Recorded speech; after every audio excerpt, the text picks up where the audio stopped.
Hello, कैसे हैं आप लोग। हम लोग सिक्योर 17th बीपीएससी ये जो सीरीज है इसका हम लोग इकोनॉमिक्स से अर्थशास्त्र से स्टार्ट कर रहे हैं। चलिए, तो ये हम लोग आज इकोनॉमिक्स से स्टार्ट करेंगे।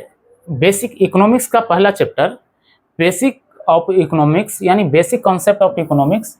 ठीक है, इस बेसिक कॉन्सेप्ट में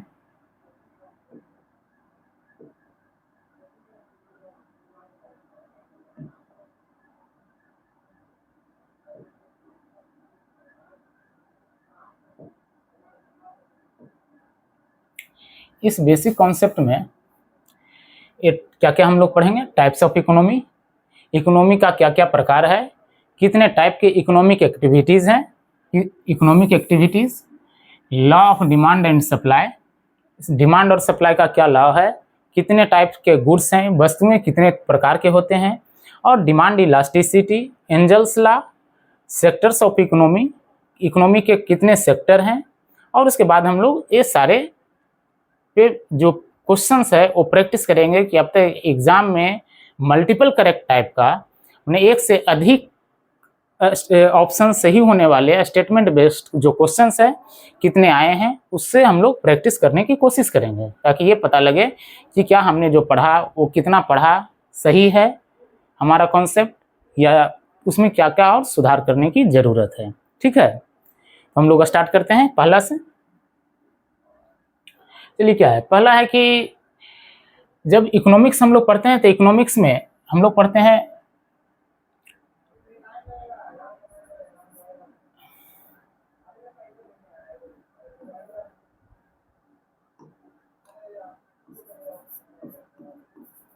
माइक्रो इकोनॉमिक्स और मैक्रो इकोनॉमिक्स।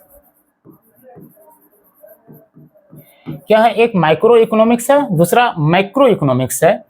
माइक्रो इकोनॉमिक्स ये जो होता है इसमें क्या हम लोग पढ़ते हैं, माइक्रो इकोनॉमिक्स में हम लोग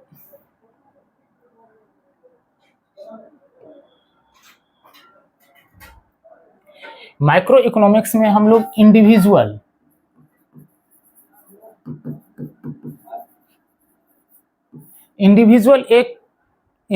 यानी इंडिविजुअली कस्टमर, एक व्यक्ति के बारे में एक क्या पर्सन इफेक्ट हो सकता है उसके बारे में इसमें पढ़ते हैं। इकोनॉमिक एक्टिविटीज जिससे पर्सनली इंडिविजुअली लोग इफेक्टेड होते हैं।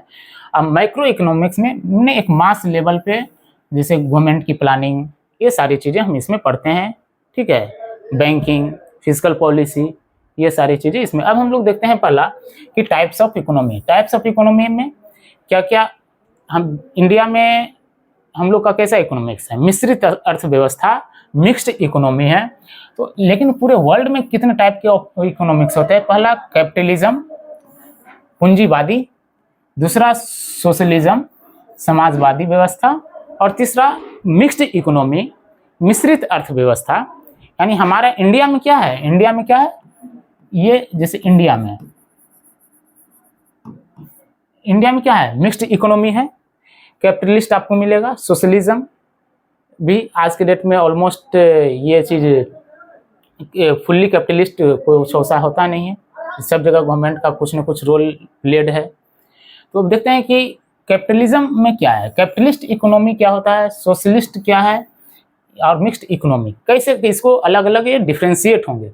पहला कैपिटलिज्म में क्या होता है, पूरा का पूरा प्राइवेट सेक्टर इसमें भाग लेता है, फुल्ली पूरा का पूरा प्राइवेट सेक्टर के द्वारा या क्या होता है, कंट्रोल होता है। सोशलिस्ट इकोनॉमी, सोशलिज्म में क्या होता है कि गवर्नमेंट रहती है। और मिक्स्ड में क्या होता है, मिक्स्ड क्या है, प्राइवेट और गवर्नमेंट दोनों का मिक्स्ड है, यानी बोथ प्राइवेट और गवर्नमेंट दोनों इसमें रहेगा। यानी किसके द्वारा ये ओन्ड किया जाता है, यानी फीचर्स में क्या क्या है, किसके द्वारा ओन्ड किया जाता है, यानी इसको चलाता कौन है, इसमें गवर्नमेंट का रोल क्या होगा, प्राइस कैसे डिटरमाइन होंगे, इसमें कंपटीशन कितना है, मोटिव क्या है, आउटकम्स क्या है। ठीक है,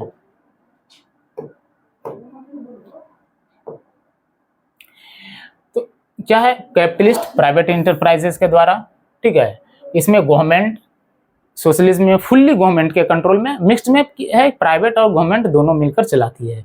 इसके बाद देखिए इंटरफ्रेंस, रोल गवर्नमेंट का कितना है। कैपिटलिज्म में आपको क्या होता है, फुल्ली कैपिटलिस्ट कुछ नहीं, कोई नहीं होता आज के डेट में। इसमें मिनिमम, यानी मिनिमम जो है, कम से कम गवर्नमेंट इसमें इंटरफेयर करती है। सोशलिज्म में गवर्नमेंट का मैक्सिमम क्या होता है, मैक्सिमम हस्तक्षेप होता है। और मिक्स्ड में क्या होता है, गवर्नमेंट जो उसमें इन्वॉल्व होती है, इसलिए इन्वॉल्व होती है कि एक बेटर इन्वायरमेंट, एक सही समाज यानी सही पर्यावरण उसको मिल सके, सही परिवेश मिल सके, ताकि वो बिजनेस से क्या हो, अच्छी तरीके से डेवलप हो, चले। इसलिए उतने ही हद तक ये गवर्नमेंट इसमें क्या होती है, इन्वॉल्व होती है। दूसरा, प्राइस कौन डिटरमाइन करता है। कैपिटलिज्म में fully market force, market force का मतलब क्या है, जितना डिमांड होगा या सप्लाई होगा उसके बेसिस पे प्राइस डिटरमाइन करेगा। यानी पूरा का पूरा मार्केट के कंट्रोल में होता है कि प्राइस डिटरमाइन हो। इसमें क्या है, गवर्नमेंट डिटरमाइन करती है। और मिक्स्ड में है कि दोनों मिलकर होता है। अब है कि मोटिव क्या होता है, मोटिव क्या होता है कि कैपिटलिज्म पूंजीवादी में क्या होता है, मैक्सिमम प्रॉफिट कमाना इसका मोटिव होता है, ठीक है। सोशलिज्म में क्या होता है कि सोशल वेलफेयर में लोगों का वेलफेयर से रिलेटेड ज़्यादा होता है पॉलिसी। और मिक्स्ड इकोनॉमी में दोनों होता है, प्रॉफिट कमाना और लोगों का वेलफेयर हो। कंपटीशन की बात करते हैं तो कैपिटलिस्ट में ये प्राइवेट हाथों में है, तो जिसका प्रोडक्ट जितना अच्छा होगा, जितना क्वालिटी वाला होगा, जिसका प्रोडक्ट का ज़्यादा डिमांड होगा, इसके लिए क्या है, कंपटीशन बहुत ज़्यादा हाई होता है। सोशलिज्म में क्या है, समाज का वेलफेयर की बात करता है, तो गवर्नमेंट डिटरमाइन करेगी पूरा पूरा, तो ये ऑलमोस्ट एब्सेंट होता है। यहाँ क्या है, कंपटीशन ऑलमोस्ट लगभग ना के बराबर होता है। और मिक्स्ड इकोनॉमी में कैपिटलिज्म से कम, ठीक है, लेकिन इससे ज़्यादा आपको बहुत ज़्यादा रहेगा ये कंपटीशन, ठीक है। अब देखते हैं कि आउटकम्स क्या होता है। कैपिटलिज्म में प्रॉफिट कमाना मेन मकसद होता है। इसमें क्या है, social strata increase income gap, यानी जितना इसमें हमेशा इनकम लोगों के बीच, समाज में जो इनकम का, आय का असंतुलन होता है, इनकम का बहुत ज़्यादा गैप होता है, ठीक है। इसमें वेज गैप होता है। सोशलिज्म में क्या होता है, वेज गैप जो होता है वो अब्सेंट होता है। प्राइवेट सेक्टर इंटरप्राइजेज होते हैं, सब वो सरकार डिटरमाइन करती है, तो लोगों को क्या वेलफेयर हो, इसी से रिलेटेड क्या होता है, उन लोगों को एक ऑलमोस्ट बराबर, यानी एक मिनिमम गैप के साथ वेज, यानी उसका पारिश्रमिक क्या होता है, डिटरमाइन किया हुआ होता है। और मिक्स्ड इकोनॉमी में क्या है कि प्राइवेट और पब्लिक दोनों को प्रोमिनेंस दिया जाता है, दोनों को महत्व दिया जाता है। यानी हमारे देश में क्या है, मिक्स्ड इकोनॉमी है, ये हम लोग देखेंगे, ठीक है। इसके बाद देखते हैं नेक्स्ट क्या है।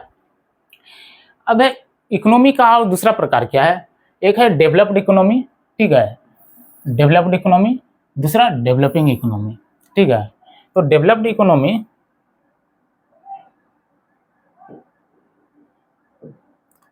डेवलप्ड इकोनॉमी में क्या होगा, जैसे यूके, यूएस, कनाडा, ठीक है, मतलब जो फुल्ली डेवलप्ड है वहाँ पर कैपिटा इनकम, प्रति व्यक्ति आय बहुत ज़्यादा है, वो डेवलप्ड इकोनॉमी कहलाता है। ये सब डेवलपिंग में क्या है, हम लोग इंडिया, चाइना, ठीक है, ये सब क्या है, डेवलपिंग इकोनॉमी, यानी हम लोग अभी डेवलपिंग है। यहाँ पर कैपिटा इनकम, प्रति व्यक्ति आय क्या है, बहुत कम है। यहाँ लोगों का लिविंग स्टैंडर्ड इन सभी देशों के तुलना में बहुत कम होता है। अगला क्या है, दूसरा टाइप के, ये लेवल ऑफ डेवलपमेंट के बेसिस पे ये दो टाइप का इकोनॉमी हुआ है।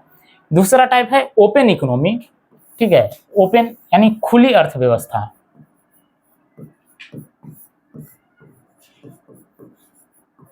खुली अर्थव्यवस्था, यह है बंद अर्थव्यवस्था।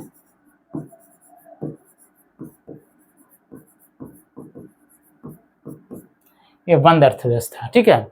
ओपन इकोनॉमी का मतलब है कि वहाँ पूरे बाकी दुनिया से, रेस्ट ऑफ द वर्ल्ड, कोई कंट्री है तो उसके बाहरी दुनिया से पूरा उसका जुड़ाव है।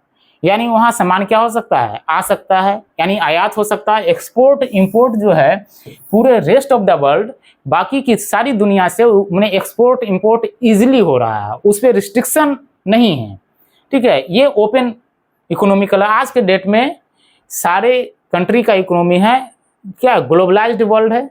वैश्विक दुनिया के टाइम में क्या है, अभी पूरा हर कंट्री का इकोनॉमी क्या है, ओपन है, खुली अर्थव्यवस्था में आते हैं।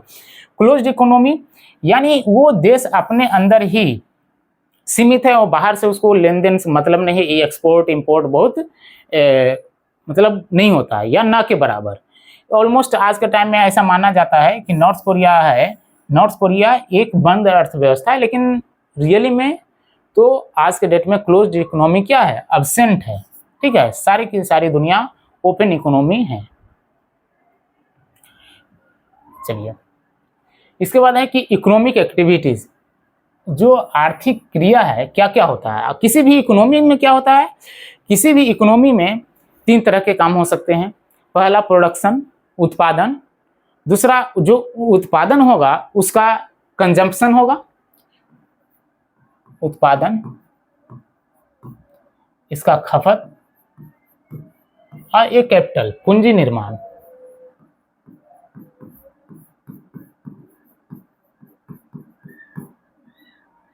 तीन तरह का एक्टिविटी होता है, आर्थिक क्रिया होगी। पहला क्या होगा, प्रोडक्शन होगा, उत्पादन होगा। दूसरा उसका खपत, कंजम्पशन। तीसरा कैपिटल फॉर्मेशन। अब जो होता है प्रोडक्शन, हम लोग ये देखते हैं प्रोडक्शन क्या करती है, कंपनियां प्रोडक्शन करेगी।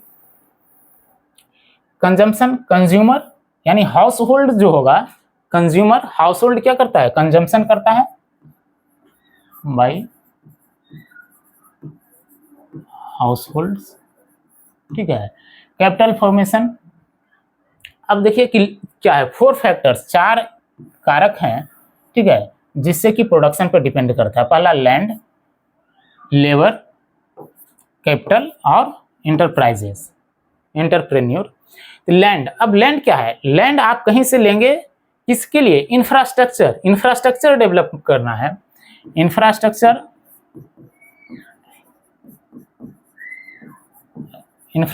को डेवलप करना है तो उसके लिए लैंड चाहिए।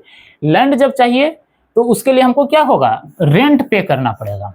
हम रेंट पे करेंगे, एक जो कंपनी लैंड लेगी वो रेंट पे करेगी, और रेंट के रूप में जो हाउस होल्ड होगा उसको इनकम जनरेट होगा।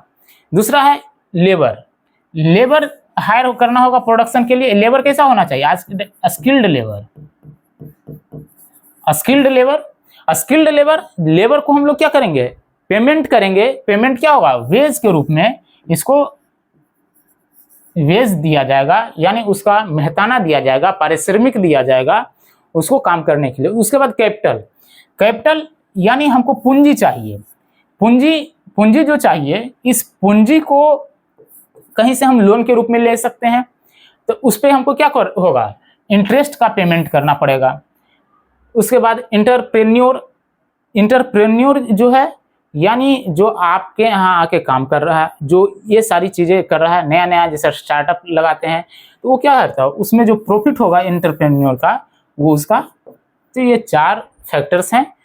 लैंड किस होगा तो रेंट पेड होगा, लेबर वेजेस, और कैपिटल है तो इंटरेस्ट, और इंटरप्रेन्योर प्रॉफिट। ठीक है, तो ये देखते हैं, ये है एक्टिविटीज। उसके बाद है कैपिटल आउटपुट रेशियो। ये कैपिटल आउटपुट रेशियो, ठीक है, कैपिटल बाई आउटपुट। ये कैपिटल आउटपुट रेशियो है क्या, यानी कितना आपने पूंजी लगाया और कितना आपको प्रोडक्शन हुआ, यानी कितना यूनिट, कितना प्रोडक्ट हुआ। सपोज मान लिया जाए कोई कंपनी है, 100 रुपया का पूंजी लगाई, देखते हैं क्या है, और आउटपुट मान लिया जाए वो 20 यूनिट हुआ। ठीक है, आउटपुट क्या हुआ, 20 यूनिट, 100 रुपया पूंजी लगाई। यहाँ ये देखिए, यहाँ हम कैपिटल आउटपुट रेशियो क्या हुआ, 5। ठीक है, मान लिया दूसरे केस में हम देखते हैं, कैपिटल क्या है, 100 रुपया है, अब यहाँ प्रोडक्शन क्या हुआ 25, यहाँ कैपिटल आउटपुट रेशियो क्या है 4 निकल के आया और यहाँ 5 निकल के आया। अब यहाँ ये हमको देखना है कि कैपिटल आउटपुट रेशियो 4 ज्यादा है या 5, ये क्या है हाई है, ये क्या है लो है, ठीक है। एक कैपिटल आउटपुट रेशियो ये हाई है, यहाँ कैपिटल आउटपुट रेशियो लो है। अब इसका मीनिंग क्या हुआ, अगर जो कैपिटल आउटपुट रेशियो, ये कैपिटल आउटपुट रेशियो हाई है यानी अर्थव्यवस्था क्या है इनएफिशिएंट है, यानी अर्थव्यवस्था ज्यादा प्रॉफिट नहीं कमा रही है, अर्थव्यवस्था वो इकोनॉमी है स्ट्रगल कर रहा है। और जिसका कैपिटल आउटपुट रेशियो कम है वो क्या है इफिशिएंट है, इफिशिएंट इकोनॉमी है, ठीक है। इफिशिएंट इकोनॉमी है यानी वहां ज्यादा डेवलपमेंट हो रहा है, ज्यादा प्रोग्रेस हो रहा है, उसका पर कैपिटा इनकम ज्यादा हो सकता है, ये सारी चीज। क्यों ऐसा, अब ये देखिए यहाँ आप 100 रुपया इन्वेस्ट कर रहे हैं और ये कंट्री वहां कैपिटल 100 रुपया इन्वेस्ट हो रहा है तो 20 ही प्रोडक्ट वहां बन रहा है, और यहाँ 100 रुपया दूसरे कंट्री में 100 रुपया इन्वेस्ट होने पे 25 प्रोडक्ट यानी 25 यूनिट उसका निर्माण हो रहा है, तो इसका कैपिटल आउटपुट रेशियो क्या है लो है। यानी जिस कंट्री का कैपिटल आउटपुट रेशियो लो होगा वो क्या है इकोनॉमी इफिशिएंट कहलाएगा, यानी वो इकोनॉमी अच्छा है। और जिस इकोनॉमी का कैपिटल आउटपुट रेशियो हाई होगा वहाँ क्या होगा इकोनॉमी क्या होगा इनएफिशिएंट होगा, यानी इकोनॉमी स्ट्रगल कर रहा है। ये है कैपिटल आउटपुट रेशियो। दूसरा होता है एक इसी में हम देखेंगे, ये क्या है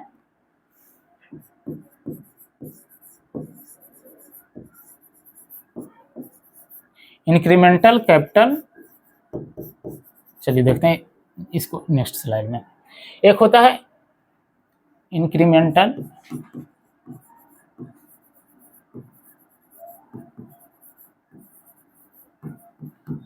capital output ratio. Incremental capital output ratio यानी अगर जो कैपिटल आपने कैपिटल कितना इंक्रीज किया उसके हिसाब से आउटपुट कितना इंक्रीज हुआ, ठीक है। सेम चीज है कैपिटल आउटपुट रेशियो में, अगर जो हाई है सेम वैसे कैपिटल इंक्रीज कितना हुआ, ये जिस हिसाब से इंक्रीज हुआ, मान लिया ये कैपिटल आपने 50 रुपया इंक्रीज कर दिया, यूनिट कितना इंक्रीज हो गया 10, ठीक है, कैपिटल आउटपुट रेशियो 5 हो गया। लेकिन अगर ये कैपिटल आपने 50 और ये इंक्रीज हुआ 10 हो, ये 20 हो गया, ठीक है, तो ये 2.5 हो गया। तो इंक्रीमेंटल कैपिटल आउटपुट रेशियो यहाँ 2.5 है और यहाँ 5 है, यानी ये क्या है इनएफिशिएंट है, और जहाँ लो है वो इफिशिएंट है, यानी अच्छी बात है। यानी जिस तरह से आप कैपिटल बढ़ा रहे हैं उस तरह से आउटपुट कितना बढ़ रहा है, और उस दोनों का जो रेशियो होगा वो क्या कहलाएगा इंक्रीमेंटल कैपिटल आउटपुट रेशियो। कुछ नहीं है, बस सेम चीज है कैपिटल आउटपुट रेशियो जैसा। यानी एक क्वेश्चन मान लिया आपसे पूछा जाएगा कि किसी कंट्री का अगर वो कैपिटल आउटपुट रेशियो क्या है, कैपिटल आउटपुट रेशियो किसी कंट्री का ज़्यादा है तो कंट्री कैसा होगा, किसी कोई कंट्री में बहुत मतलब पर कैपिटा बहुत स्ट्रगल कर रहा, वहाँ प्रोडक्शन हो रहा है लेकिन बहुत स्ट्रगल कर रहा है, इसका मतलब क्या है, इसका मतलब यह है कि वहाँ कैपिटल आउटपुट रेशियो क्या है हाई है, ठीक है। चलिए नेक्स्ट देखते हैं। अब इसके बाद कितने टाइप के कैपिटल होते हैं, पूंजी कितने टाइप का होता है, एक फिजिकल कैपिटल है, ठीक है, एक फिजिकल कैपिटल और दूसरा ह्यूमन कैपिटल। फिजिकल कैपिटल में क्या होता है, दो टाइप के कैपिटल हैं, एक फिक्स्ड कैपिटल यानी जिसको मूवेबल नहीं किया जा सकता, जैसे बिल्डिंग, मशीन्स, टूल्स, ठीक है ना। दूसरा है working capital, raw material, money, ये मूव कर सकता है। रॉ मटेरियल वर्किंग, ये कंटिन्यूसली वर्क में यूज हो रहा है और वो फिक्स्ड है, टूल्स, मशीन, ये सब एक बार फिक्स है, आपने इन्वेस्टमेंट किया और ये सब का यूज करके वो वर्क करना है। दूसरा ह्यूमन कैपिटल यानी मानव पूंजी,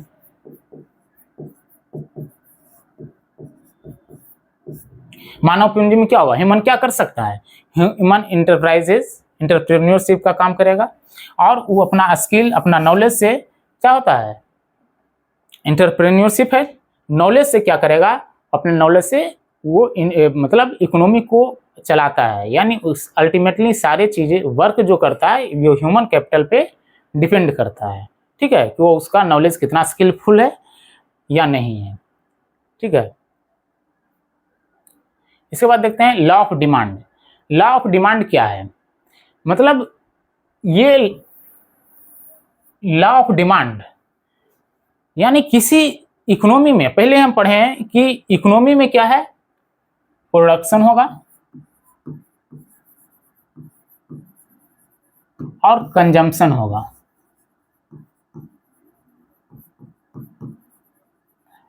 तो कंपनी किस चीज का प्रोडक्शन करेगी और कितना प्रोडक्शन करेगी, ये डिपेंड करता है कंजम्पशन पे। कंजम्पशन का मतलब क्या है, ये कुछ नहीं बस ये डिमांड है। कंजम्पशन क्या है, डिमांड है। कंजम्पशन पे डिपेंड करेगा कि कोई चीज कितना प्रोडक्शन होगा। अब ये लॉ ऑफ जो डिमांड है, ये लॉ ऑफ डिमांड किस पे डिपेंड करता है। ठीक है, पहले ये हम देखते हैं कि लॉ ऑफ डिमांड किस पे डिपेंड करता है।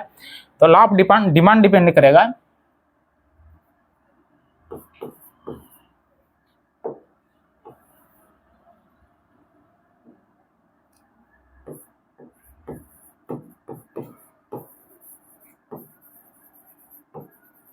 Price of commodity. ठीक है, फिर प्राइस ऑफ रिलेटेड गुड्स,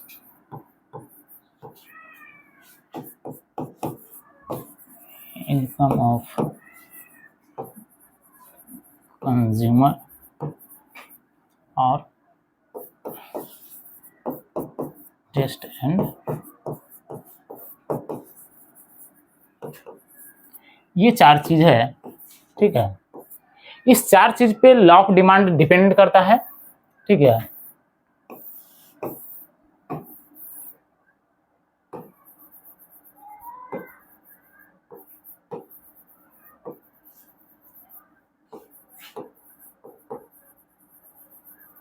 ये चार चीजों पे लॉ ऑफ डिमांड डिपेंड्स करता है। पहला price of commodity.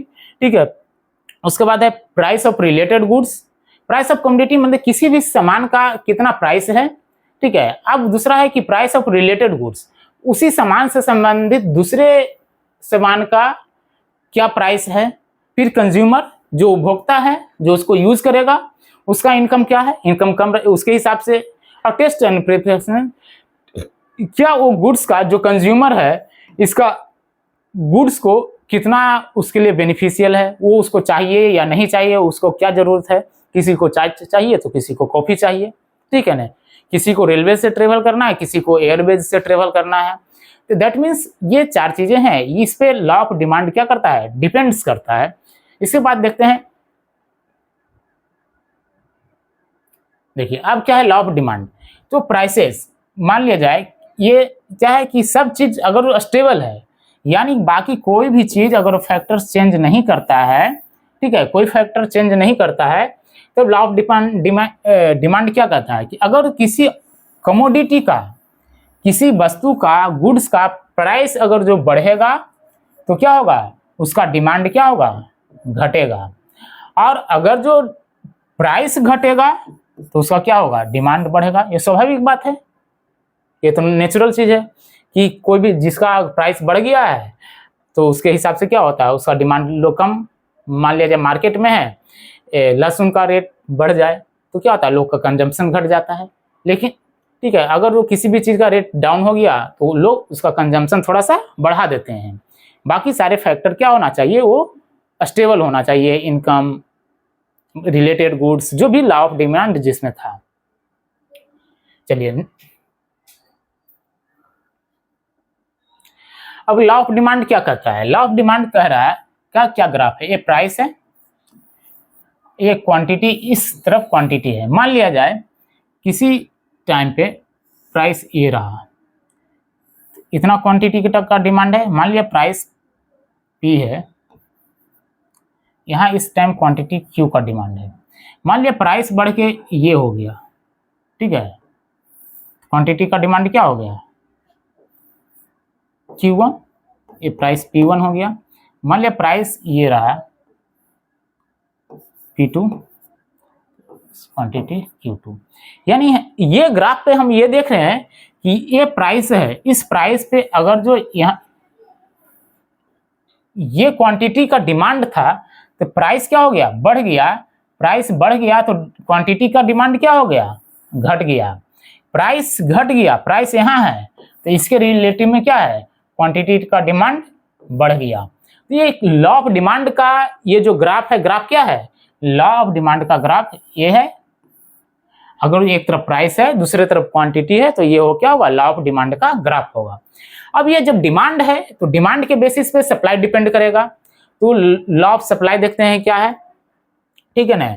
Law of supply क्या है कि मान लिया जाए, चलिए हाँ, law of supply, law of supply क्या कहता है कि अगर जो प्राइस, मार्केट क्या करता है, जिस हिसाब से डिमांड होता है उसी हिसाब से मार्केट में मटेरियल प्रोवाइड किया जाता है कंपनी के द्वारा।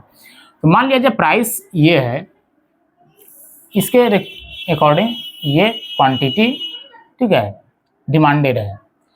प्राइस क्या हो गया, बढ़ गया, क्वांटिटी का डिमांड क्या हो गया।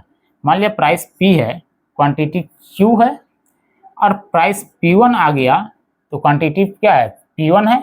यानी प्राइस बढ़ा तो मार्केट में जो प्रोडक्शन करने वाली कंपनी है वो क्या करेगी, क्वांटिटी सप्लाई बढ़ा देगी। अगर प्राइस घट गया तो क्या है, सप्लाई भी घट जाएगा। ऐसा क्यों होता है, क्योंकि कंपनी प्रॉफिट कमाना चाहती है ज़्यादा, तो प्राइस जैसे ज़्यादा बढ़ेगा तो क्या होगा, सप्लाई ऑटोमेटिकली मार्केट में क्या होगा, बढ़ जाएगा। और प्राइस अगर जो कम गया तो कंपनी कोशिश क्या करेगी, कम करें, वो स्टॉक करके रख देगी, होल्ड करके रखेगी। इससे क्या होता है कि उसको प्रॉफिट बाद में जब प्राइस बढ़ेगा तब हम उसको लाएंगे। तो ये है लॉ ऑफ सप्लाई का ग्राफ। अब इसके बाद देखते हैं क्या है कि मार्केट इक्विलिब्रियम क्या है, या मार्केट में संतुलन कैसे आएगा। आपने देखा कि ये लॉ ऑफ, ये डिमांड का ग्राफ है और ये किसका है, ये सप्लाई का। तो डिमांड का ये देखिए,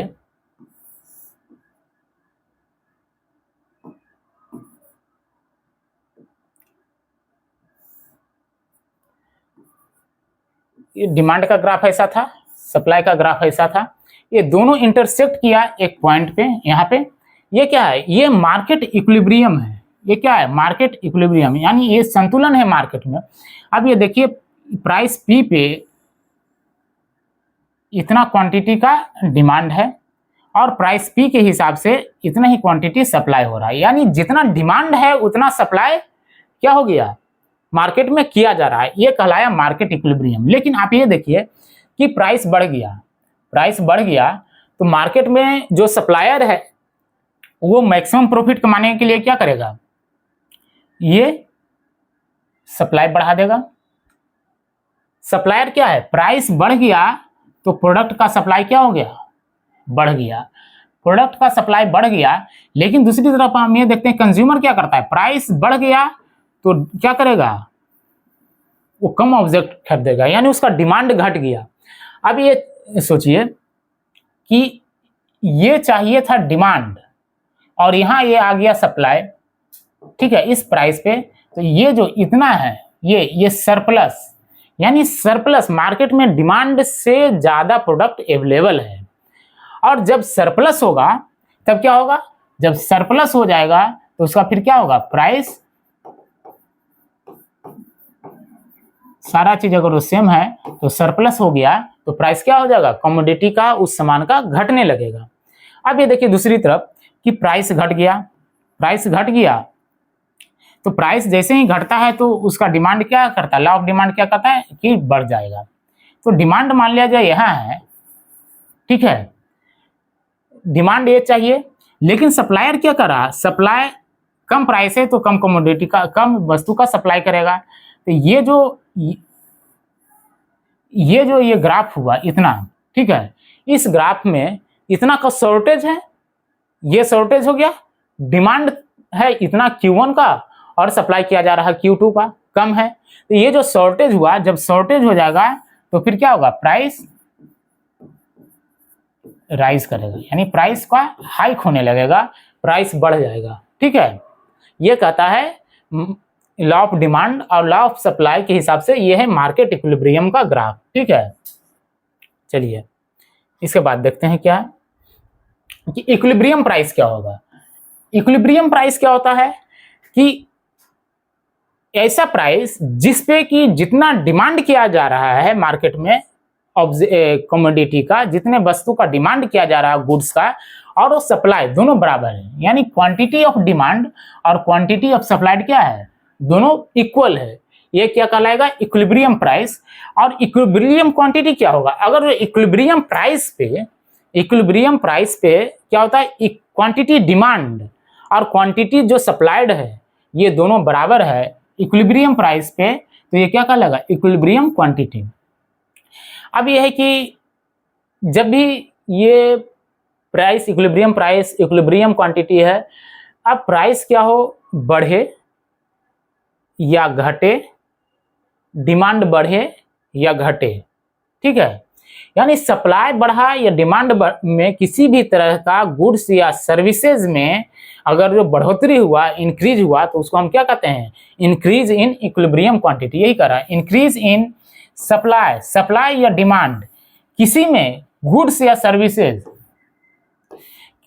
सर्विसेज का किसी एक साइड अगर वो सप्लाई में इंक्रीज हो गया या डिमांड में इंक्रीज हो गया, किसी एक साइड अगर वो इंक्रीज हो गया तो हम कहते हैं इंक्रीज इन इक्विलिब्रियम क्वांटिटी। ये हमको ध्यान रखना है कि इंक्रीज इन इक्विलिब्रियम क्वांटिटी क्या होता है, इंक्रीज इन प्राइस होगा तो प्राइस क्या होगा, इक्विलिब्रियम क्वांटिटी क्या है, इक्विलिब्रियम प्राइस क्या है। ठीक है, यानी किसी भी कारण से अगर जो सप्लाई या डिमांड दोनों में से किसी एक का भी अगर गुड्स या सर्विसेज का अगर जो ये डिमांड बढ़ गया या सप्लाई बढ़ गया, तो उस क्या कहेंगे कि इक्विलिब्रियम क्वांटिटी में बढ़ोतरी आ गया। और बाकी इक्विलिब्रियम प्राइस क्या है, प्राइस जिसपे क्या है, डिमांड सप्लाई दोनों इक्वल हो जाए। और अगर जो इक्विलिब्रियम प्राइस पे डिमांड और सप्लाई इक्वल है तो क्या, अब कंज्यूमर्स इक्विलिब्रियम क्या है कि कंज्यूमर्स इक्विलिब्रियम कहता है कि उसको जो इनकम है, कंज्यूमर का जो इनकम है, जो गिवन सेट ऑफ इनकम है, जो उसका लेवल इनकम है, अगर उस इनकम से वो अपनी जरूरत को फुलफिल कर रहा है, यानी he is able to fulfil his needs अपनी with given level of income, यानी उसके पास जो इनकम है उस इनकम से अगर जो अपनी जरूरत को पूरा कर रहा है तो क्या कहलाएगा, वो कंज्यूमर्स इक्विलिब्रियम में है, यानी कंज्यूमर सेटिस्फाइड है कि जितना उसके पास इनकम आ रहा है वो क्या है, उससे अपना उसके जो जो जरूरतें हैं वो पूरा हो जा रहा है। Law of diminishing marginal utility, ये क्या है, ये क्या है, अगर जो आप किसी प्रोडक्ट का, ठीक है ना, किसी कमोडिटी का, गुड्स का, ये law of diminishing marginal utility ये कहता है क्या है कि किसी गुड्स का, कमोडिटी का जैसे जितना आप जैसे जैसे यूज होगा, जैसे जैसे यूटिलिटी उसका बढ़ेगा, धीरे धीरे यूटिलिटी बढ़ने के बाद उसका क्या होता है, आउटपुट जो है उसका जो मार्जिनल प्रोडक्टिविटी है वो क्या होगा, वो घट जाएगा। यही कहता है, डिमिनिशिंग का मतलब क्या है, घटना। जैसे जैसे यूटिलिटी बढ़ेगा और उससे क्या होगा, उसका प्रोडक्ट मतलब बेनिफिट जो उससे मिलेगा, उससे आउटपुट जो होगा वो धीरे धीरे क्या होगा, घटने लगेगा। ठीक है, चलिए अब इसके देखिए बात देखिए, एग्जामिनेशन में पूछा गया है यूपीएससी या दूसरे पीसीएस में कि ये जो सप्लाई डिमांड है, डिमांड का दो तरह का कर्व है, एक सप्लाई और डिमांड का। अब उसमें क्या है कि एक है मूवमेंट अलोंग द कर्व, एक है मूवमेंट अलोंग द कर्व, दूसरा शिफ्ट ऑफ कर्व। ये दो तरह का ग्राफ आता है। तो मूवमेंट अलोंग द कर्व क्या होता है, अगर जो प्राइस है किसी वस्तु का, किसी कमोडिटी का, किसी गुड्स का प्राइस में चेंज जो आया है, चेंज इन गुड्स प्राइस, ठीक है, चेंज इन गुड्स प्राइस, किसी वस्तु के प्राइस में जो चेंजेज आया उसके हिसाब से क्या चेंज होगा डिमांड में, ठीक है, क्या चेंज होगा डिमांड में, वो क्या कहलाएगा, उसके हिसाब से ये मूवमेंट अलोंग द कर्व होता है। कहिए कैसे, ये कब होता है, when price of commodity changes, यानी कोई गुड्स या कोई कमोडिटी का जब प्राइस, सिर्फ ये ध्यान रखना है क्या है प्राइस, कोई दूसरा और ने ये बताए थे डिमांड क्या होता है, डिमांड किस पे डिपेंड करता है, पहला कमोडिटी का प्राइस, दूसरा रिलेटेड गुड्स का प्राइस, तीसरा कंज्यूमर्स का इनकम, और चौथा टेस्ट और प्रेफरेंसेस जो होता है कंज्यूमर का वो। यानी तो इसमें क्या है, पहला कमोडिटी का प्राइस अगर चेंज हुआ तो उसके डिमांड में क्या चेंज होगा। मान लिया देखिए प्राइस ये है, क्वांटिटी ये है, डिमांड, प्राइस बढ़ गया डिमांड घट गया, प्राइस घट गया डिमांड बढ़ गया। यानी ये जो कर्व है, ये जो कर्व है इसके अलोंग शिफ्टिंग हो रहा है ना, या तो बढ़ेगा या तो घटेगा, इसी पे सारा डॉट ये शिफ्ट हो रहा है, ये चेंज हो रहा है। यानी ये कर्व के अलोंग, कर्व के अलोंग ये क्या हो रहा है, इसके लिए जब भी वर्ड होगा बुक में या फिर एग्जामिनेशन में यूज होता है, ये होता है एक्सपेंशन या कॉन्ट्रैक्शन। यानी प्राइस बढ़ गया कॉन्ट्रैक्ट कर गया, प्राइस घटा एक्सपेंशन हुआ। यानी इस मूवमेंट अलोंग द कर्व कब होगा, जब कमोडिटी का प्राइस में चेंज होगा तो उससे क्या चेंज होता है वो कहलाता है मूवमेंट अलोंग द कर्व। और शिफ्ट ऑफ द कर्व क्या कहलाएगा, ये देखिए, अगर जो प्राइस के अलावा बाकी किसी भी चीज में चेंज आ जाए और उसके हिसाब से जो डिमांड या सप्लाई में जो चेंजेज आता है उसको में क्या होता है, उसको कहलाता है शिफ्ट ऑफ द कर्व। ठीक है, देखिए ना, there is change in any other parameters other than price. Price commodity के प्राइस के अलावा किसी और भी पैरामीटर में कोई और चीज में अगर चेंजेज आ गया तो उसको हम क्या कहते हैं, उसके बेसिस पे जो सप्लाई और डिमांड में जो इफेक्ट पहुंचेगा, चेंज आएगा, तो वो कौन सा ग्राफ, वो शिफ्ट ऑफ द कर्व का ग्राफ से रिप्रेजेंट होता है। कैसे देखते हैं, जैसे मान लीजिए प्राइस ये फिक्स है, ठीक है, इस प्राइस पे क्वांटिटी ये डिमांड है। मान लिया जाए किसी पर्सन का इनकम घट गया, किसी तरह से इनकम घट गया तो प्राइस उतना ही है, लेकिन जब इनकम घट जाएगा तो क्वांटिटी कम डिमांड होगा। अगर प्राइस सेम है, इनकम बढ़ गया लोगों का, तो क्वांटिटी का डिमांड भी बढ़ सकता है। जैसे एग्जांपल है हायर वेजेस, अगर वेज बढ़ेगा किसी का पर डेली उसको जो पारिश्रमिक दिया जाता है, उसको जो सैलरी है वो बढ़ेगा, यानी उसका इनकम बढ़ेगा।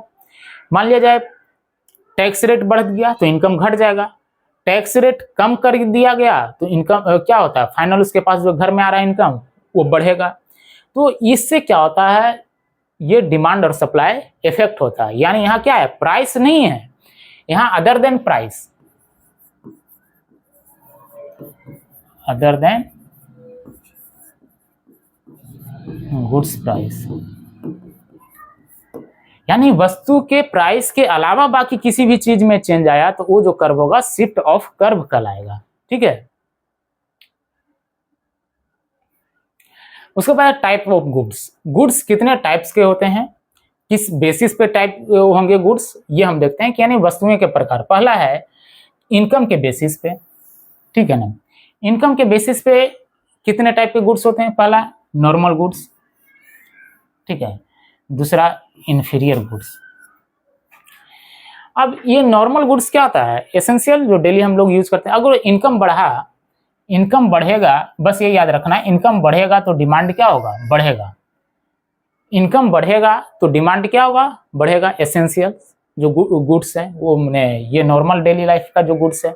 दूसरा इंफीरियर गुड्स, इनकम बढ़ेगा तो क्या होगा, डिमांड घटेगा। जैसे इसका एग्जांपल हम लोग क्या देख सकते हैं कि मान लिया जाए कोई आदमी, कोई पर्सन ऑफिस जा रहा है, ऑफिस क्या होगा, अपने पर्सनल गाड़ी से जा रहा है, सॉरी,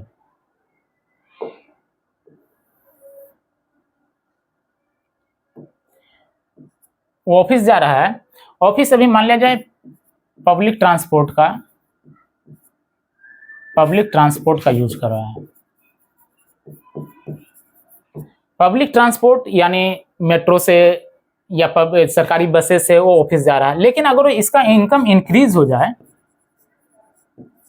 इनकम इंक्रीज हो जाएगा तो पब्लिक ट्रांसपोर्ट जो है इसका डिमांड घटेगा, यानी वो पर्सनल गाड़ी से, कार से जाना शुरू करेगा।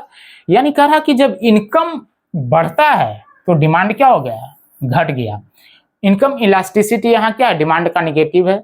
इनकम इलास्टिसिटी डिमांड का क्या पॉजिटिव है। इसको हम आगे देखेंगे कि इनकम इलास्टिसिटी डिमांड का क्या होता है, ये आगे देखें। अभी यहाँ बस ये देख लेना है। तो ये क्या है, इंफीरियर गुड्स है। यानी इंफीरियर गुड्स में क्या होगा कि जब इनकम बढ़ेगा तो उसका क्या होगा, डिमांड घटता है। नॉर्मल गुड्स में क्या होता है, इनकम जब बढ़ता है तो डिमांड भी बढ़ता है। चलिए देखते हैं नेक्स्ट।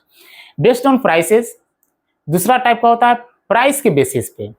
वो इनकम के बेसिस पे था, ये प्राइस के बेसिस पे। प्राइस के बेसिस पे क्या होगा, दो तरह का गुड्स है, एक गिफिन गुड्स, ठीक है, गिफिन गुड्स, और ये है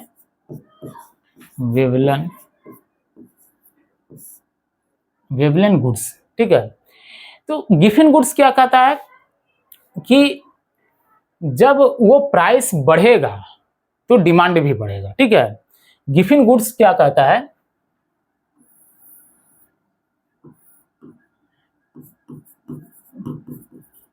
प्राइस बढ़ा तो क्या है, डिमांड भी बढ़ेगा। इसलिए बढ़ रहा है डिमांड, प्राइस बढ़ गया तो डिमांड बढ़ गया। ये जो ऑब्जेक्ट है जो है, ये जनरली क्यों ऐसा होता है कि अगर जो प्राइस बढ़ा तो डिमांड इसलिए बढ़ रहा है क्योंकि लोगों को ये लगता है कि वो जल्दी समाप्त हो जाएगा, मैंने ब्लैक मार्केटिंग होने लगता है। ऐसा हो रहा है कि अगर किसी चीज का, जैसे मान लीजिए अनियन का प्राइस बढ़ने वाला है, या कोई फूड जैसे व्हीट, आटा, चावल, गेहूं, इस तरह का अगर इसकी प्राइसेस बढ़ने लगे तो लोगों को लगने लगता है कि मतलब ये समाप्त होने वाला है। जब ये समाप्त होने वाला है तो उसमें भागदौड़ हो जाती है कि चलो इसको परचेज करते हैं ज्यादा, यानी उसका डिमांड बढ़ गया। तो ये कहा जाता है कि generally limited to goods used by poor, non luxury goods है। ये क्या है, इसका कोई लग्जरियस नहीं है, ये नॉर्मल एसेंस ये टाइप का गुड्स हो सकता है। ये यहाँ मेंटलिटी है, डर ये आ गया कि प्राइस अगर बढ़ गया तो क्या होगा, वो गुड क्या होगा, मार्केट से शॉर्ट हो जाएगा, तब उसको लोग क्या कर रहे हैं, ज्यादा उसको खरीदने लगेंगे, ये हायर डिमांड हो गया। ये क्या वो है, गिफिन गुड्स। दूसरा है वेवलेन गुड्स। वेवलेन गुड्स क्या है कि अगर जो इसका प्राइस बढ़ गया, ये प्राइस बढ़ा तो डिमांड भी बढ़ेगा, लेकिन यहाँ कारण क्या है, दूसरा है। यहाँ कारण क्या है कि लोगों को ऐसा लगता है कि प्राइस ज्यादा है तो डिमांड ज्यादा हो रहा है। ज्यादा इसका इसलिए हो जाता है कि वो क्वालिटी अच्छा होगा, मटेरियल ज्यादा अच्छा है, ये लग्जरियस प्रोडक्ट होता है। ये क्या होता है, high and luxury product, luxury product. ऐसा लगता है कि डिमांड प्राइस ज्यादा है तो क्या होता है, ये स्टेटस की बात करता है, यानी जिसके पास ये लग्जरियस प्रोडक्ट जितना जाता है वो स्टेटस, उसका लगता है कि हमारा स्टेटस ज्यादा है, स्टेटस सिंबल की बात है, ठीक है ना।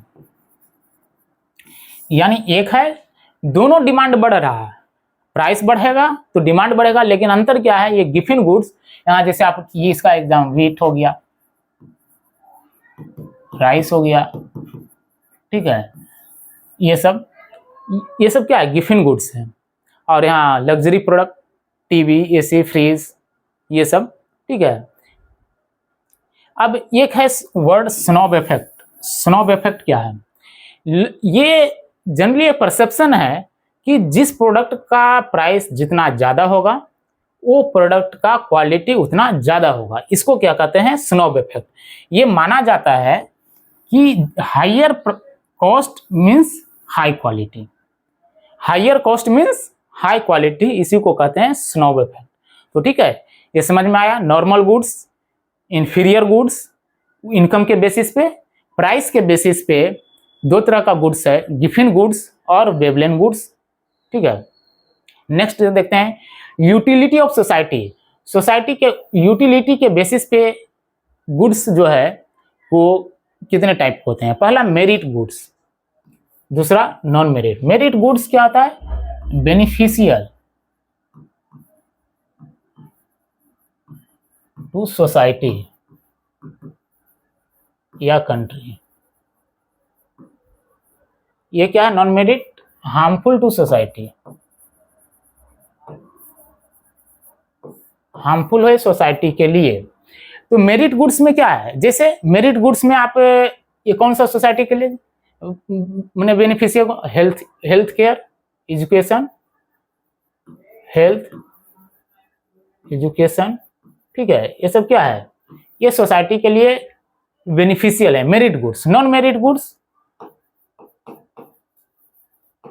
अल्कोहल, टोबैको, ये सब क्या है? ये नॉन मेरिट गुड्स हैं, ये हार्मफुल हैं सोसाइटी के लिए, कंट्री के लिए। दूसरा है कि based on who is producer, कौन उत्पादन कर रहा है, इसके बेसिस पे गुड्स का टाइप, प्राइवेट गुड और पब्लिक गुड।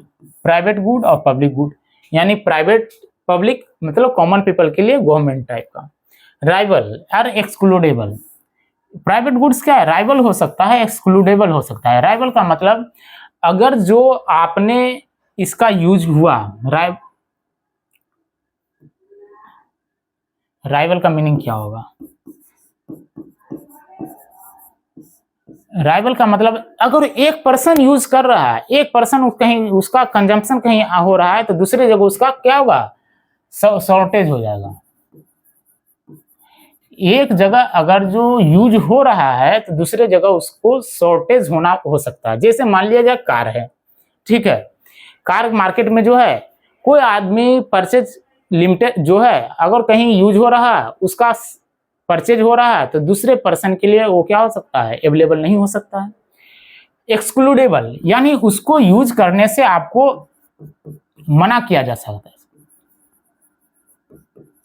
माने आपको यूज करने से मना किया जा सकता है कि आप यूज नहीं कीजिए। प्राइवेट गुड्स मतलब किसी इंडिविजुअल का कार है, उसका फोर व्हीलर है, तो आपको क्या हो सकता है?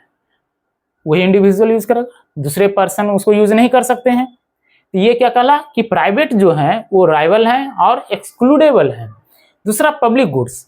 पब्लिक गुड्स क्या है? नॉन राइवल, नॉन एक्सक्लूडेबल, माने इसको यूज होने के बाद शॉर्टेज नहीं होता है, किसी को कमी नहीं पड़ता है। दूसरा नॉन एक्सक्लूडेबल, इससे किसी को वंचित नहीं रखा जाता है कि आप इसे यूज नहीं कर सकते हैं। जैसे मान लिया जाए street light, simple street light, defence, ठीक है। स्ट्रीट लाइट कितना ही यूज हो, हर पब्लिक ही यूज कर सकता है, किसी को, क्योंकि पब्लिक गुड्स है, सरकारी आम पब्लिक के लिए कोई भी यूज हो सकता है, अमीर गरीब कोई भी यूज करे। डिफेंस, सिक्योरिटी घटेगा नहीं, हमको जितना सिक्योरिटी प्रोवाइड हो रहा है, कंट्री सुरक्षित है, वो सबके लिए है। ये है कौन प्रोड्यूसर है उसके बेसिस पे प्राइवेट गुड्स और पब्लिक गुड्स, यूटिलिटी के बेसिस पे मेरिट गुड्स और नॉन मेरिट गुड्स, ठीक है। और उधर प्राइस के बेसिस पे बेवलियन गुड्स और गिफिन गुड्स। उसके बाद इनकम के बेसिस पे था नॉर्मल गुड्स और इंफीरियर गुड्स, ठीक है। इसके बाद देखते हैं एक होता है सब्स्टिट्यूट गुड्स। सब्स्टिट्यूट गुड्स क्या है? ठीक है। दूसरा कंप्लीमेंट्री गुड्स। मान लिया जाए, देखिए सब्स्टिट्यूट मतलब कोई पर्सन चाय पी रहा है, चाय कॉफी, ठीक है। अगर जो आपसे कोई डिमांड किया कॉफी है, तो चलिए कॉफी अगर वो नहीं है तो चाय से भी काम चल सकता है। क्या है? कॉफी अगर वो नहीं है तो चाय से भी काम चल सकता है, यानी ये दोनों क्या है? एक दूसरे का सब्स्टिट्यूट। मान लिया घर में चाय नहीं है, कॉफी है, तो कॉफी सर्व किया जा सकता है। टी और कॉफी एक दूसरे का क्या है? सब्स्टिट्यूट है, यानी इसके बदले पे इसको यूज किया जा सकता है, इसके बदले पे इसको यूज किया जा सकता है। कंप्लीमेंट्री गुड्स क्या है? कंप्लीमेंट्री जब भी दोनों यूज होगा तो क्या होगा? दोनों साथ साथ यूज होगा। जब भी यूज होगा तो दोनों साथ साथ यूज होगा। जैसे मान लिया जाए इंक, प्रिंटर, इंक और प्रिंटर। अगर जो आपके पास प्रिंटर है और इंक नहीं है तो उस प्रिंटर का कोई वैल्यू नहीं, कोई यूज नहीं। इंक है, प्रिंटर नहीं है, कोई यूज नहीं। यानी प्रिंटर को फंक्शन करने के लिए, प्रिंटर का यूज होने के लिए क्या होना है, इंक जरूरी है। यानी ये दोनों एक दूसरे के क्या है, कंप्लीमेंट्री है, एक दूसरे के बिना काम नहीं चलेगा। जब भी यूज होगा दोनों सेट में यूज होगा। इंक रहेगा तभी प्रिंटर, प्रिंटर है तो इंक, यह डिमांड भी होगी। अब यहाँ क्या होता है कि ये प्राइस जो है दोनों के, एक दूसरे का प्राइस क्या है, एक दूसरे का जो प्राइस है अल्टर डिपेंडेंट होता है। ये सब क्या है, प्राइस डिपेंडेंट।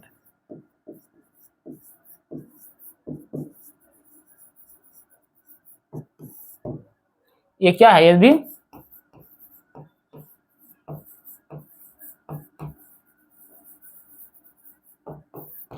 प्राइस डिपेंडेंट है। कहने का मतलब अगर इंक का प्राइस में चेंजेज होगा तो प्रिंटर के प्राइस में चेंजेज हो सकता है, प्रिंटर के प्राइस में चेंजेज होगा तो इनके यहाँ टी के प्राइस में चेंज होगा तो कॉफी में भी हो सकता है demand price dependent, demand change हो सकता है कुछ इस तरह से, ठीक है ना।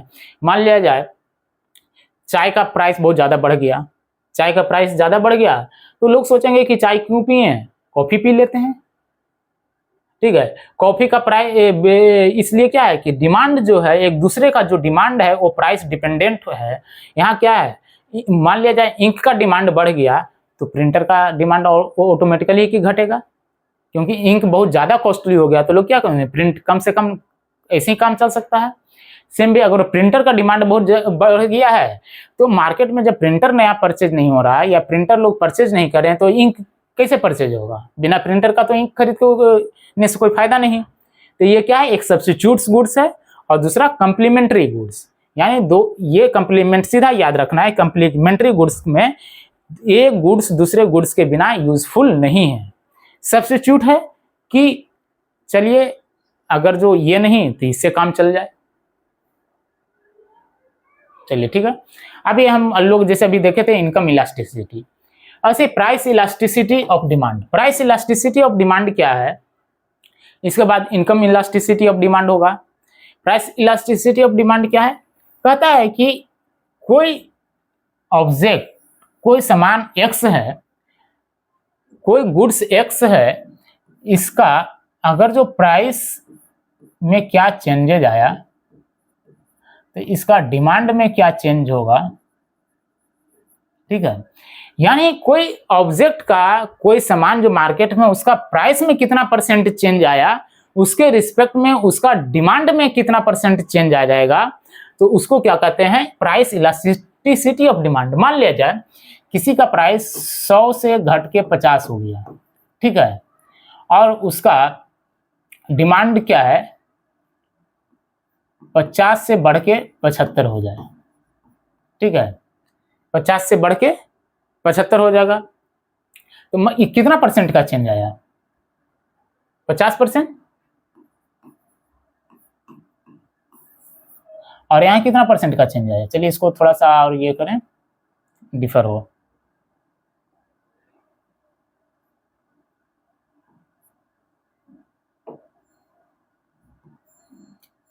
मान लिया 30 है, ये प्राइस है,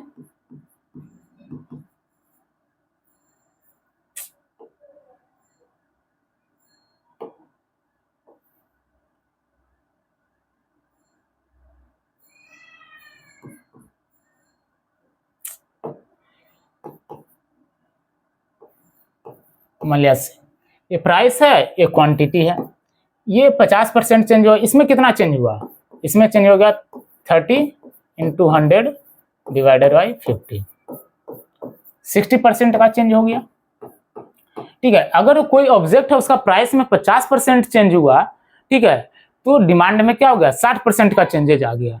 यानी डिमांड में 60% का चेंज आ गया, प्राइस में 50% का चेंज आया, दोनों का जो रेशियो आया वो क्या होगा, एक से ज्यादा आ जाएगा। कहने का मतलब किसी गुड्स का प्राइस में कितना चेंज आया परसेंट और डिमांड में कितना चेंज आया, उसके हिसाब से जो रेशियो है, यानी डिमांड में change percentage divider by price में चेंज जो हुआ वो गुड्स का, वो रेशियो जो कहलाया प्राइस इलास्टिसिटी ऑफ डिमांड। अब क्या है प्राइस इलास्टिसिटी ऑफ डिमांड एक से कम होगा, किसका? In elastic. इन इलास्टिक कौन होता है? इन इलास्टिक ऑफ गुड्स का मतलब है कि प्राइस में चेंज आ रहा है ना, तो उसका डिमांड में चेंज नहीं होगा, यानी चेंज उसके प्राइस में चेंजेज उसके डिमांड में चेंज का मैटर नहीं करता है। जैसे एसेंशियल्स, जो आपको दवाएं आपको मान लिया खरीदना है, तो दवाएं खरीदना है तो प्राइस कितना ही रहे उससे कोई फर्क नहीं पड़ेगा, आप तो दवा खरीदेंगे ही। दूसरी बात है कि इलास्टिक ऑब्जेक्ट, यानी अगर वो प्राइस में चेंज आया तो उसका डिमांड में भी चेंज आएगा। जैसे खास करके लग्जरी गुड्स, लग्जरी गुड्स इसका प्राइस इलास्टिसिटी ऑफ डिमांड क्या होगा? एक से ज्यादा होगा और इसका एक से कम होगा। लग्जरी गुड्स मतलब क्या है? अगर देख रहे हैं कि 50% प्राइस में चेंजेज आया तो डिमांड में 60% चेंजेज आ गया। तो यानी लग्जरी गुड्स यानी इलास्टिक जो गुड्स है उसका प्राइस इलास्टिसिटी ऑफ डिमांड एक से ज़्यादा होगा। जो इन इलास्टिक है उसका प्राइस इलास्टिसिटी ऑफ डिमांड कम होगा। और जो एक प्राइस इलास्टिसिटी ऑफ डिमांड एक यानी यूनिटरी गुड्स, जितना परसेंट चेंज आया उतने परसेंट उसका प्राइस में चेंज उतना ही इक्वली चेंज आ गया डिमांड में। ठीक है, तो ऐसे कहते हैं वो यूनिटरी इलास्टिक्स। ठीक है, नेक्स्ट देखते हैं इनकम इलास्टिसिटी ऑफ डिमांड, यानी किसी के इनकम में कितना परसेंट चेंज आया उसके बेसिस पे डिमांड में कितना परसेंट का चेंज आ गया, वो कहलाया, उसके रेशियो जो हुआ वो कहलाता है इनकम इलास्टिसिटी ऑफ डिमांड। जैसे इंफीरियर गुड्स, इंफीरियर गुड्स हम देखे थे क्या है? इंफीरियर गुड्स, अगर जो आपका इनकम बढ़ गया, क्या हो गया? इनकम बढ़ गया तो डिमांड क्या होता है? घट जाता है। पब्लिक ट्रांसपोर्ट की बात बताए थे। नॉर्मल गुड्स क्या है? अगर वो इनकम इंक्रीज हुआ तो ठीक क्या है? डिमांड भी इंक्रीज हो जाएगा। तो ये नॉर्मल गुड्स का इनकम इलास्टिसिटी जो है वो एक से ज़्यादा होगा, पॉजिटिव है, ग्रेटर देन जीरो का मतलब पॉजिटिव, लेस देन जीरो का मतलब negative.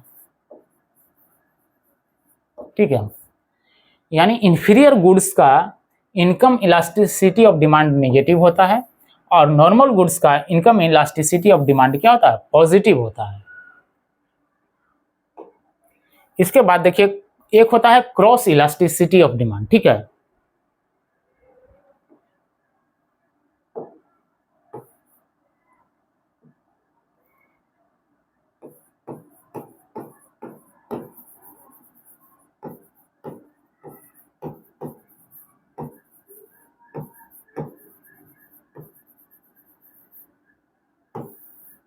Cross elasticity of demand,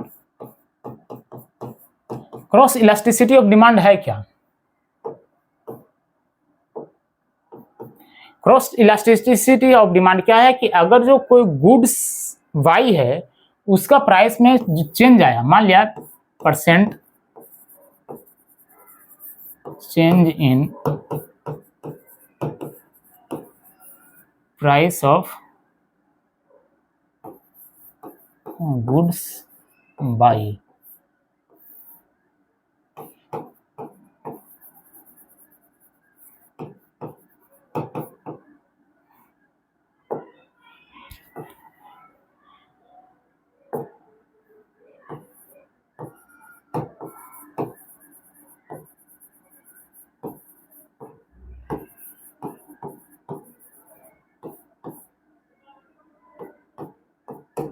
देखिए मान लिया जाए कोई गुड्स, कोई सामान वाई है, इस वाई के प्राइस में अगर वो कोई चेंजेज आया तो एक्स के उस दूसरा टाइप का जो गुड्स है एक्स, उसके डिमांड में क्या चेंज आएगा।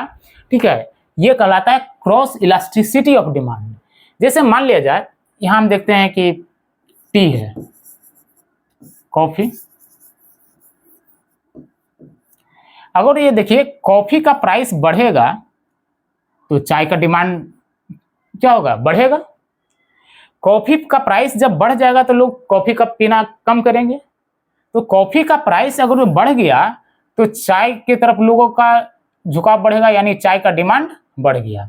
ठीक है, दूसरा मान लिया जाए ये है कि इंक और प्रिंटर कंप्लीमेंट्री गुड्स हम देखे थे, ठीक है।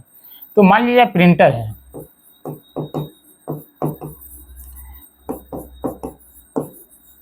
प्रिंटर का प्राइस मान लिया बढ़ गया, प्रिंटर का प्राइस बढ़ गया तो इंक का डिमांड घटेगा।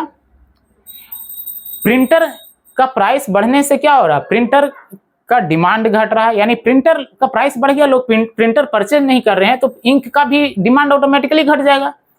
यानी ये क्या है, प्रिंटर के प्राइस पे इंक का डिमांड है वो डिपेंड कर रहा है, ठीक है। और यहाँ कॉफी के प्राइस में क्या चेंजेज आया उसके पे टी का डिमांड डिपेंड कर रहा है, ठीक है। तो ये कहलाता है क्रॉस इलास्टिसिटी ऑफ डिमांड। अब ये दोनों क्या है, ये सब्स्टिट्यूट गुड्स है और ये क्या है, ये कंप्लीमेंट्री गुड्स है। तो सब्स्टिट्यूट गुड्स है, ये बढ़ेगा तो वो भी बढ़ेगा, ठीक है। तो सब्स्टिट्यूट गुड्स का जो क्रॉस इलास्टिसिटी ऑफ डिमांड है, क्रॉस इलास्टिसिटी ऑफ डिमांड ये ग्रेटर देन 0 होगा, ठीक है। और ये जो है इसका cross elasticity of demand less than 0, ठीक है। यानी कंप्लीमेंट्री गुड है, ये दोनों क्या है, ये कंप्लीमेंट्री गुड्स है, ये सब्स्टिट्यूट गुड्स,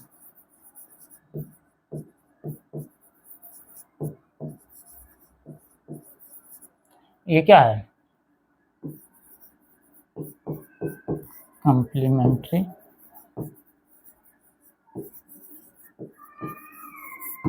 ठीक है। ये कंप्लीमेंट्री गुड्स है, सब्स्टिट्यूट गुड्स, यानी सब्स्टिट्यूट गुड्स का cross elasticity of demand greater than 0 और कंप्लीमेंट्री गुड्स का cross elasticity of demand less than 0, यानी वो निगेटिव होगा। और जो अनरिलेटेड गुड्स है, अनरिलेटेड गुड्स का क्रॉस इलास्टिसिटी ऑफ डिमांड क्या होगा, अनरिलेटेड गुड्स का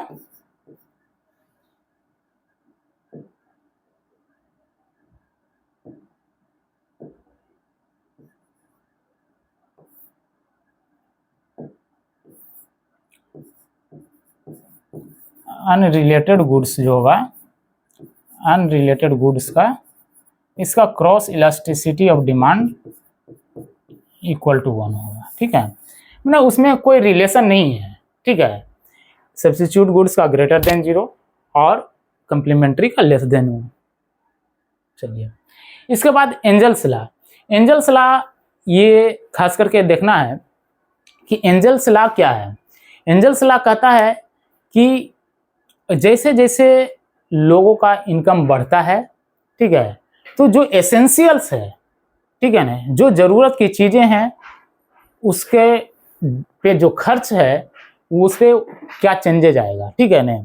खास करके कि जैसे मान लिया जाए एंजल्स लॉ कहता है, स्पेशली फूड के केस में दिया गया है, ठीक है। मान लिया फूड है, ठीक है, तो इनकम अगर जो बढ़ा, इनकम बढ़ा तो एक्सपेंडिचर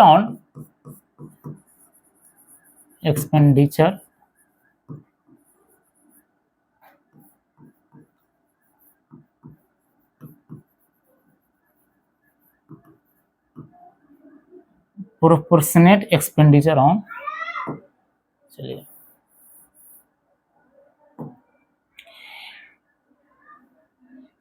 क्या है कि जब इनकम बढ़ता है तो प्रोपोर्शनेट एक्सपेंडिचर क्या होगा, वो घटेगा। लेकिन एब्सोल्यूट जो है, पहले समझ लीजिए कि इनकम जैसे जैसे बढ़ेगा तो खाने पे लोग क्या करेंगे कि खर्च जो होगा वो भी बढ़ेगा, लेकिन बाकी जो सारी चीजें हैं उस पे क्या है, उस पे जो खर्च हो रहा है उसके तुलना में भोजन पे खर्च क्या होगा, कम रहेगा, ठीक है ना। मतलब एब्सोल्यूट इन जो होगा,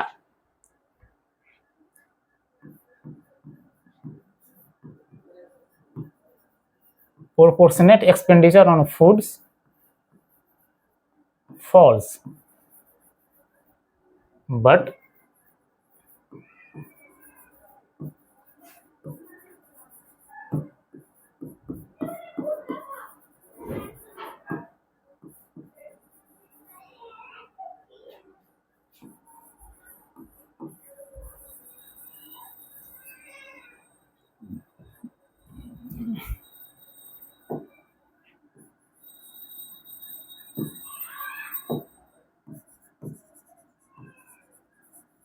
ठीक है, मैंने फूड्स पे प्रोपोर्शनेट जो एक्सपेंडिचर है पहला, दूसरा वो घटेगा लेकिन एब्सोल्यूट एक्सपेंडिचर बढ़ेगा। जैसे समझते हैं, मान लिया किसी पर्सन का इनकम 10,000 रुपया है, ठीक है, 10,000 में मान लिया जाए महीने का 2,000 उसका इनकम पे जा रहा है, ठीक है, फूड पे,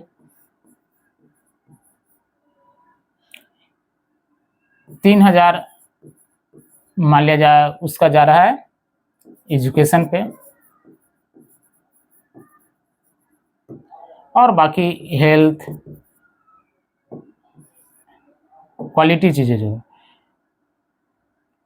5,000 जो हो गया ये हेल्थ प्रॉपर्टी, ये सब लिविंग स्टैंडर्ड, लिविंग स्टैंडर्ड, इस पे 5,000 रुपीज़ जा रहा है। तो बताइए, मान लिया जाए ये 10,000, अब इसका इनकम बढ़ के मान लिया जाए 1,00,000 रुपया हो जाए,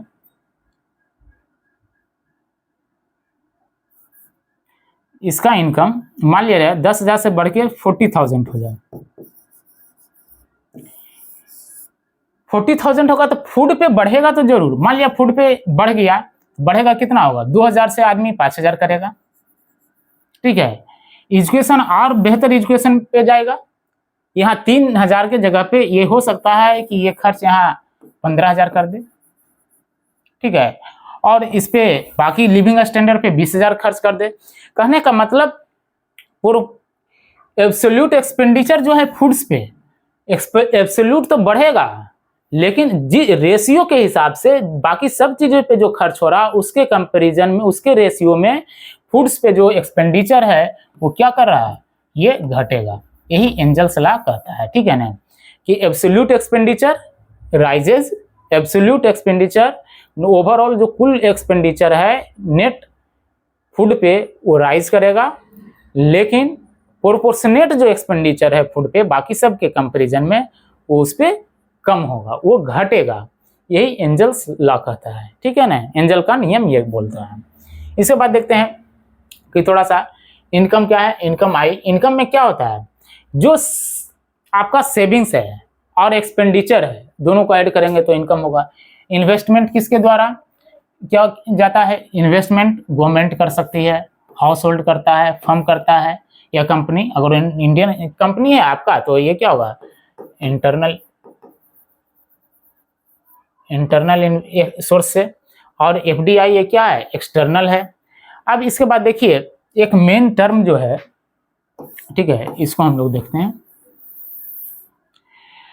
कि rate of capital formation. Rate of capital formation क्या है, इन्वेस्टमेंट बाय जीडीपी इंटू 100। अगर वो किसी कंट्री में ग्रोथ हो रहा है तो ग्रोथ कैसे माना जाएगा, अगर जो उस कंट्री में कैपिटल फॉर्मेशन हो रहा है, उस कंट्री में कैपिटल फॉर्मेशन हो रहा है तो उस कंट्री में ग्रोथ कहलाएगा। उस कंट्री में एम्प्लॉयमेंट कितना बढ़ा या कितना कम बढ़ा, ज़्यादा बढ़ा, ये सब डिपेंड है कैपिटल फॉर्मेशन से। अगर जो उस कंट्री में कैपिटल फॉर्मेशन का मतलब क्या है, वहाँ इन्वेस्टमेंट होगा। जब इन्वेस्टमेंट होगा तो एम्प्लॉयमेंट भी लोगों को मिलेगा, जब लोगों का एम्प्लॉयमेंट मिलेगा तो इनकम भी आएगा, तो लिविंग स्टैंडर्ड भी बढ़ेगा। इस तरह से अल्टीमेटली कैपिटल फॉर्मेशन ही है मेन रूप से मेजर करता है किसी कंट्री में कितना ग्रोथ हुआ। अगर वो कैपिटल सारे काम हो रहा है लेकिन कैपिटल फॉर्मेशन नहीं हो रहा है, इसका मतलब है कि वहाँ ग्रोथ नहीं हो रहा है, क्योंकि कैपिटल इनका आपके पास इन्वेस्टमेंट नहीं आ रहा है तो आपके पास मैन्युफैक्चरिंग नहीं हो रहा है, मैन्युफैक्चरिंग नहीं हो रहा तो आपके पास इनकम कम रहा है। इस तरह से रेट ऑफ कैपिटल फॉर्मेशन जितना ज़्यादा होगा उतना ही ज़्यादा कंट्री ग्रोथ में रहेगा, और कम रहेगा तो ठीक है। इसके बाद है देखिए सेक्टर्स ऑफ इकोनॉमी, इसको एक बार देख लेते हैं। Primary sector, secondary, tertiary, quaternary, quinary. Primary sector generally इसमें क्या होता है, agriculture,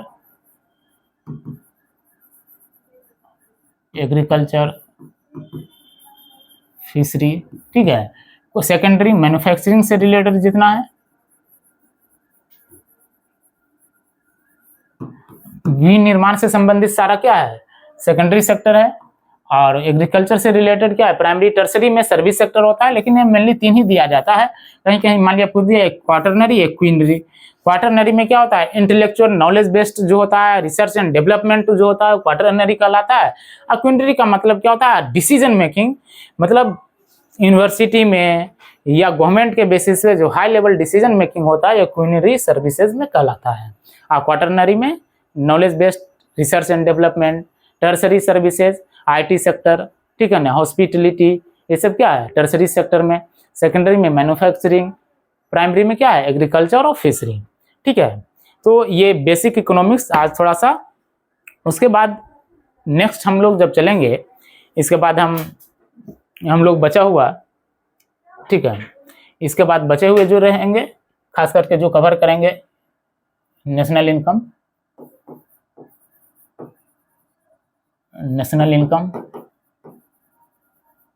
inflation, banking and monetary policy,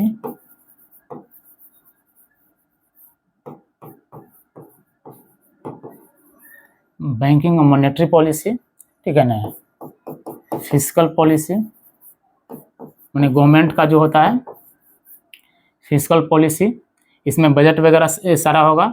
और कैपिटल मार्केट,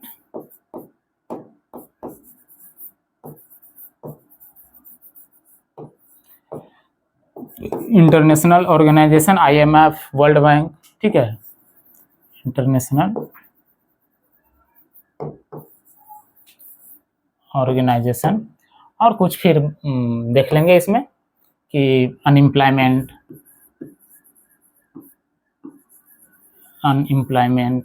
ठीक है, इंडस्ट्री, ट्रेड, ये सारे चीज़ें रहेंगे। फिर लास्ट में कुछ डेटा और करंट अफेयर्स।